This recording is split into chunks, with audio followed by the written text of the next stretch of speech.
Magandang hapon po, Tuguin. Ngayong oras ay 1:51 at pag-usapan natin yung pangalawang rason na ginamit ni Attorney Kaufman at saka ni Attorney Dove Jacobs, mga abogado ni Duterte, sa kanilang hiningi o sinampa na kaso na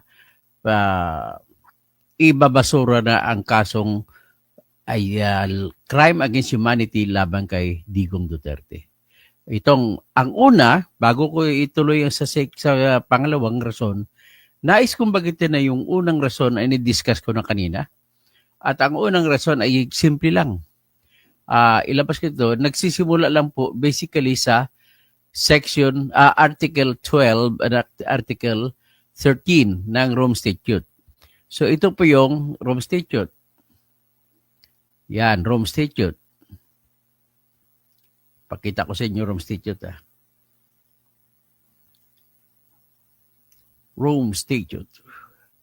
Ang Rome Statute po ay batas ng international law, international court. So ang statute kasi isang salita yan na nagtutungkol sa batas. Ngayon punta tayo sa Article 12. Sinasabi po dito ng abogado ni Duterte, which was also my reasons when I explained kung bakit mababasura ang kaso laban kay Duterte. So sinabi dito, precondition. Anong kondisyon para magkaroon ng jurisdiction mag-trial authority ang ICC? Yan ang tanong dyan. So sinabi ito, number one, sinabi ko na yung state na partido o kasapi sa Rome Statute ay ibig sabihin ang state na kailangan member sa muna sa Rome Statute bago niya i-accept yung jurisdiction sa court with respect to the crimes referred to in Article 5. So ngayon, tingnan mo yung statement. Nakasulat sa present tense. A state which becomes present, a party to the statute thereby accepts sa present ka pa rin. Ibig sabihin, ang past lang dito yung krimen na nangyari. So ibig sabihin kung bakit present, ina-apply yan kung kailan magdidesisyon ang Office of the Prosecutor na mag-exercise sila ng jurisdiction with a blessing or authority coming from the one of the three courts. Ang unang court ay pretrial chamber. So yung ibig sabihin na sa present tense ay kailangan, ang ibig sabihin ng present tense, ang state ay na party ng statute ay tatanggapin niya, tatanggap pa lang ng jurisdiction o ng authority na patakbuhin ng korte ang kaso patungkol sa mga krimen na nangyari sa nakaraan. Ganun po yung ibig sabihin yan. So, ibig sabihin po ay kailangan party ng statute. So ngayon kung present at party ng statute, ang Pilipinas hindi na po party ng statute kasi nag-withdraw na tayo. So ibig sabihin yan pong unang rason kung bakit walang jurisdiction ang ICC sa kaso ni Duterte. Okay? Number 2, narason din sa condition. Ang condition nito ay dalawa. Una, kung may ang estado ay kahit hindi siya membro ng ICC o ng Rome Statute, basta nirefer siya ng tinatag na United Nations Security Council. So magre-refer tayo sa Article 13. Itong Article 13, ang A and B.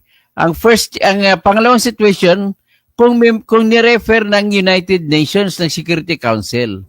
So kung nirefer ng Security Council na itry mo tong kasong ito, krimen, yun, magkakaroon ng jurisdiction ang ICC sa bansa. At kung nirefer ng Security Council ang Pilipinas sa ICC, yun, wala tayong kawala doon.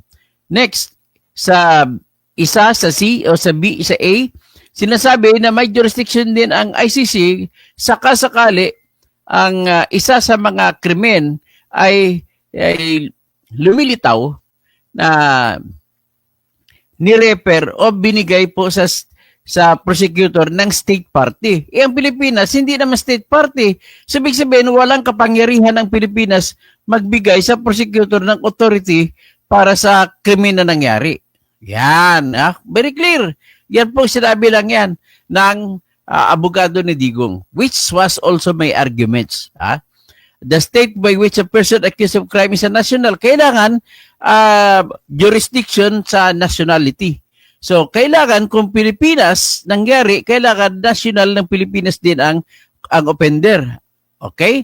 So, if the acceptance by state, isa namang sitwasyon, hindi nga membro ang state, pero tinanggap niya, sumulat siya sa ICC sa pamamagitan ng pagsampa ng deklarasyon sa Office of the Registrar ng International Criminal Court. So, pwede sasakupin. Pero sa Pilipinas, hindi naman nagbigay Pilipinas ng voluntaryo na paghingi na isasakupin ang jurisdiction over the crimes na nangyari sa panahon na kasapi pang Pilipinas ng ICC. So, yan po ang rason. So, ibig sabihin, pinaliwanag ko lang ito kasimpleng ganito. Ang Regional Trial Court ng Manila, lahat po ng krimen na murder sa Metro Manila, sa Manila City, ay may jurisdiction kahit anong branch. Pero kung walang magsampa ng kaso, hindi mag-exercise ng jurisdiction, kaya wala rin. So, ibig sabihin dito, sa sitwasyon ito, sa panahon na kasapi pa ang Pilipinas sa ICC, wala pong nagsampa sa court ng kaso laban sa Pilipinas. Wala pong nagsampa na humihingi ng authority to investigate. Kaya wala pong jurisdiction. Ngayon, papunta tayo sa pangalawang rason.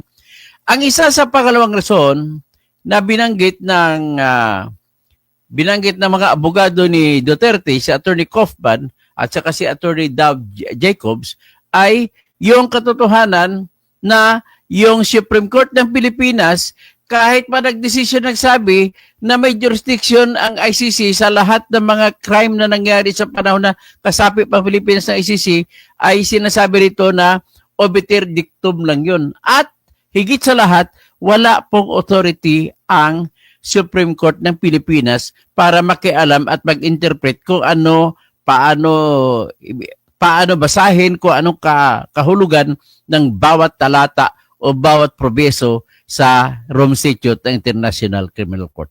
Ganun lang po kasimple sinasabi na basahin natin po yung sinabi ng abogado ni Duterte. Ito po yung ayan ang title ng kaanang pleading, Defense Challenge with Respect to Jurisdiction in defense of Mr. Rodrigo Rua Duterte. So, hanapin natin kung ano yung na page number yung Supreme Court ng Pilipinas. Dito, hanapin natin.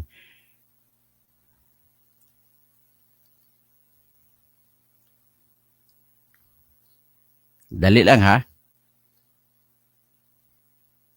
Ito, the Philippine Supreme Court decision.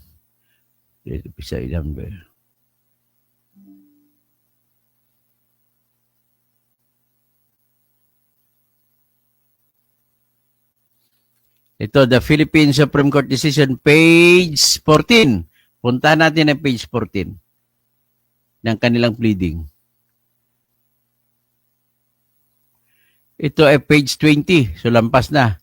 19, 17, 15, 14. O, itong 14. Sabi naman ng mga argumento ng abogado ni Digong Duterte, the prosecutor in his application for an arrest warrant in the current case refers to the 2021 decision of the Supreme Court of the Philippines. Supreme Court decision.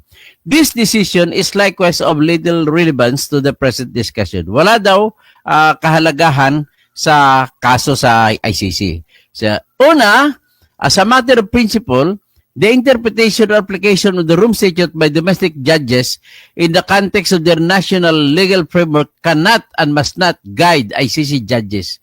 Kasi hindi naman po sila authorized mag-interpret ng Rome Statute. So the ICC judges are the primary arbiters of legal issues. Kaya yung ICC judges lang ang may kapangyarihan na magsabi kung anong ibig sabihin, kung may jurisdiction pa ba ang ICC sa Pilipinas o wala na. So, ganun lang po kasimple nila, tinira yan. So, such domestic jurisprudence or such Supreme Court of the Philippines jurisprudence is not relevant not derivative, applicable law for the purpose of Article 21. So ano ba yung Article 21 ng Rome Statute? Dali. Article 21.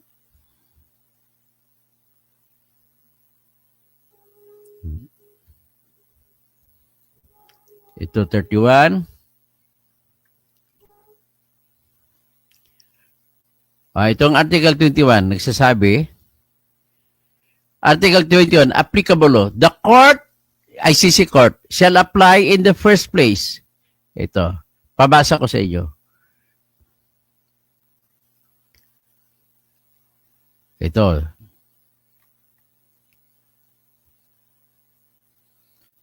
Nakalagay, applicable law. Itong Rome Statute. Sabi ng Rome Statute, the court, ibig sabihin ng the court, ICC, shall apply in the first place this statute, elements of crimes, and its rules of procedure and evidence. So, gagamitin niya yung sarili niyang elements of crimes. Gamitin sarili niyang rules of procedure and evidence. Yan. At saka yung Rome Statute. In the second place, where appropriate, applicable treaties and principles and rules of international law, including established principles of international law of armed conflict. So, puro international law lang ang pwede gamitin. Hindi nagsasabi rito na Philippine law magmamatter. So, yan po ang dahilan kung bakit hindi po pwede sabihin na maniniwala kayo at gagamitin nila ni Attorney Conti at saka ni Attorney Joel Butuyan at iba pa yung decision ng Supreme Court. So, I beg to disagree. Unang-una, ang rason, simple lang po. Ang Supreme Court ng Pilipinas ay wala pong authority to interpret and to apply the international law, Rome Statute. Tanging ICC lang ang may authority to apply the international law. So, yan po ang pangalawang rason na binangbanggit ng abogado ni Duterte kung bakit dapat i-dismiss, dapat ibasura yung tinatawag na ICC case laban kay Digong. So, ito, i-upload ko ngayon uli yung motion nila. So, ulitin ko lang, sinabi niya, first, and as a matter of principle, the interpretation or application of the Rome Statute by domestic judges in the context, kung hindi ibig sabihin kung i-interpret man ng Supreme Court ang Rome Statute, ay para lamang magagamit sa lokal nating application. Yun lang. So, ibig sabihin, hindi yan magagamit para magkokontrol kung anong ibig sabihin ng Rome Statute para sa ICC. Okay? So, totoo naman, nagsabi naman ng Supreme Court na may jurisdiction pang ICC sa mga krimen na nangyari noong panahon ng kasapi pang Pilipinas. Pero ito yung pangkontra. Hindi po authorized ang Philippine Supreme Court. Ibang usapin ito, mas mataas na level na ito. So, second, the analysis of the domestic litigation, ang ibig sabihin ng domestic, lokal sa Pilipinas. Kung i-analyze mo yung labanan sa Pilipinas, generating the Supreme Court decision indicates that the Supreme Court was not called upon to interpret. Kahit basahin mo pa daw ang decision ng Supreme Court ng Pilipinas, ay hindi naman ito na tinatawag ng obligasyon na mag-interpret kung anong ibig sabihin kung may jurisdiction pa bang ICC sa Pilipinas o wala. Sabi niya, rather, the issue at the heart of that litigation was whether the Philippines had validly withdrawn from the Rome Statute. So, sinasite niya yung decision sa Pangilinan versus Cayetano. Na sinasabi dito, ang issue lamang doon, kung tama ba ang pag-withdraw, kung legal ba ang pag-withdraw ni Duterte ng sa Rome Statute, yun na naman ang tanong doon. So, wala nang iba, hindi nag-usap sa ICC jurisdiction. So, whether such withdrawal could be unilateral, whether it required legislative action or violated any other legislative act or prerogative, and whether it required the concurrence of 2/3 of all members of the Senate. Therefore, the pronouncement on the ICC's jurisdiction by the Supreme Court of the Philippines were obiter dicta. So, ito makikita mo sa Pangilinan versus Cayetano, GR number 238875. At may petsa ito na March 16, 2021. Nako. March 16, talagang ang March 16 ay makabahiwaga para sa Pilipinas. Sige, sabi no, March 16, 1521, the Philippines was discovered by Magellan. Ang ibig sabihin, talagang sumpa sa Pilipinas yung March 16. So third, sabi ng mga abogado ni Duterte, the sections of the Supreme Court decision referred to by the prosecutor do not provide any support to the question at the heart of the current challenge. Can the ICC exercise jurisdiction in a situation after the effective withdrawal of the state party from the court? Yan ang tanong. So sabi nila, one of the sections relied on by the prosecutor reads as follows. Petitioners, ito sila, harp on the withdrawal's effectivity, which was 1 year from the United Nations Security General's receipt of the notification. However, this 1-year period only pertains to the effectivity or when exactly the legal consequences of the withdrawal takes effect. It neither concerns approval nor finality of the withdrawal. Parenthetically, this 1-year period does not undermine or diminish the International Criminal Court's jurisdiction and power to continue approve that it has commenced while a state was a party to the Rome Statute. Sinabi na, notes that the Philippine Supreme Court uses the term parenthetically. So, sinite nila parenthetically in this section. This thus confirming that the ruling on that is only obiter in nature.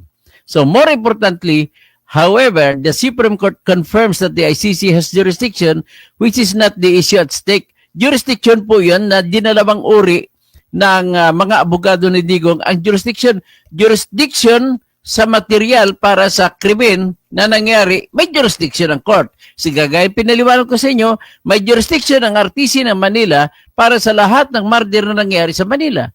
Pero, kailan ba magkaroon ng trial? Iyon ay kung may magsasampa ng kaso.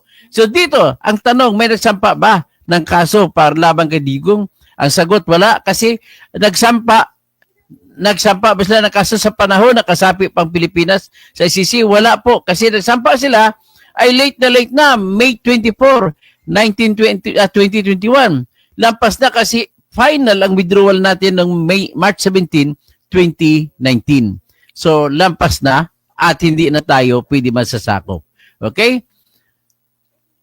Parang kagaya rin yang sa ang murder ay 20 years, ay hindi mo na pwede isampa. May jurisdiction ng RTC, pero pag sinampa sa RTC Manila, ay i-dismiss pa rin kaso dahil mahigit 20 years na nakalipas.